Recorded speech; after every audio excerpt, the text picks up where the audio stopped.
বিসমিল্লাহির রহমানির রহিম। আসসালামু আলাইকুম।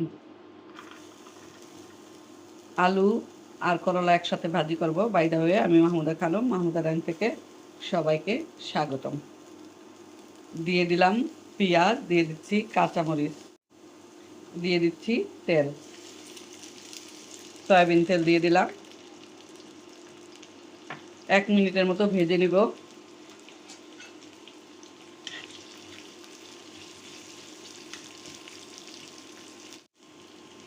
সরি, ভিডিওতে আলু করলা বলছি, আসলে করলা না, উস্তা। উস্তা আর আলু একসাথে ভাজি করব।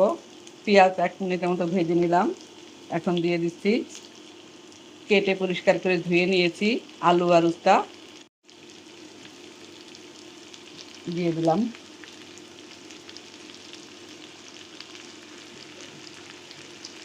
দুই 3 মিনিট ঢাকনা দিয়ে ঢেকে তারপরে রান্না করব।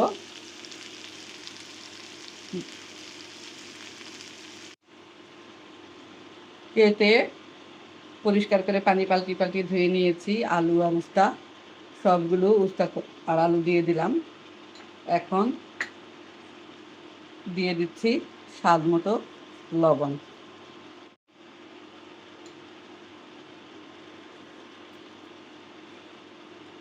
আরও একটু কাঁচামরিচ দিয়ে দিলাম।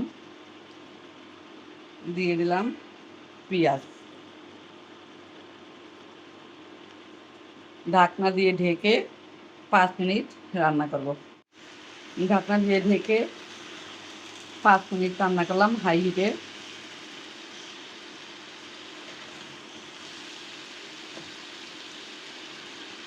এখন আবার কিছুক্ষণ রান্না করব, পানি একদম শুকিয়ে দিব। কোনো রকমের হলুদের গুঁড়া, মরিচের গুঁড়া দিব না, সাদা সাদা ভাজি করব। প্রচণ্ড গরম, এখন যত তেল মশলা কম খাওয়া যায় ততই ভালো।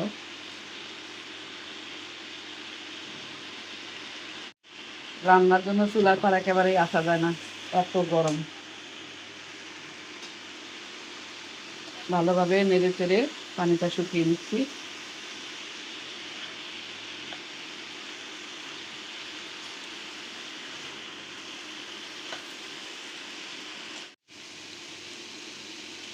করলা ভাজি অলমোস্ট ডান।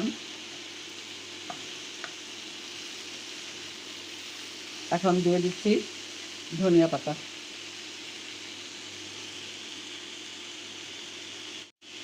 ধনিয়া পাতা দিয়ে দিলাম। এখন একটু নেড়ে চেড়ে ধনিয়া পাতাগুলো মিশিয়ে দিচ্ছি।